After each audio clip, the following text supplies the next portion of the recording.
주택담보대출 금리가 7%에 육박하는 현상은 단순한 수치 이상의 의미를 내포합니다. 이는 현재 대한민국 부동산 시장과 금융시장이 직면한 여러 복합적인 요인들의 결과이며 차주와 금융기관 모두에게 적지 않은 영향을 미칩니다. 먼저 금리 상승의 배경을 살펴보겠습니다.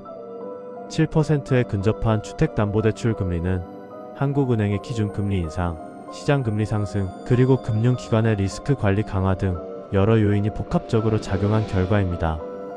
특히 한국은행은 인플레이션 억제를 위해 기준금리를 꾸준히 인상해왔으며 이는 시중은행의 대출 금리 상승으로 이어졌습니다.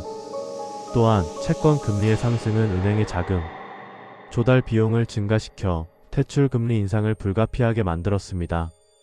금융기관들은 부동산 시장의 불확실성 증가와 차주의 채무, 상환 능력에 대한 우려로 인해 리스크 관리를 강화하면서 대출 금리를 높이는 경향을 보입니다. 다음으로 금리 상승이 미치는 영향을 분석해 보겠습니다. 7%에 육박하는 주택담보대출 금리는 차주의 대출 상환 부담을 가중시키고 이는 가계부채 증가로 이어질 수 있습니다. 높은 금리는 주택 구매 심리를 위축시키고 부동산 시장의 거래량 감소를 초래할 수 있습니다. 또한 기존 주택담보대출 차주들은 금리 인상에 따른 이자, 부담 증가로 인해 가계 재정의 압박을 받을 수 있습니다. 금융기관의 경우 대출 부실 위험이 증가할 수 있으며 이는 건전성 악화로 이어질 수 있습니다. 이러한 상황에 대한 대응 방안을 모색해야 합니다.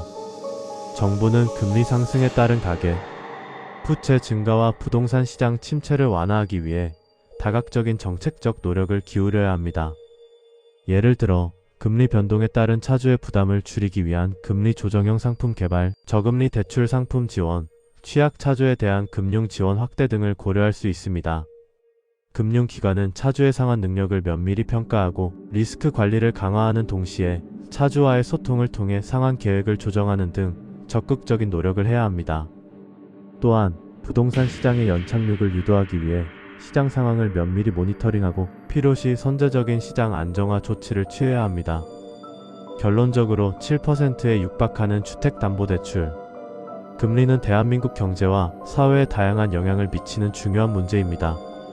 금리 상승의 배경, 영향, 그리고 대응 방안에 대한 정확한 이해를 바탕으로 차주, 금융기관, 그리고 정부 모두가 함께 노력하여 현재의 어려움을 극복하고 지속 가능한 성장을 위한 기반을 마련해야 할 것입니다.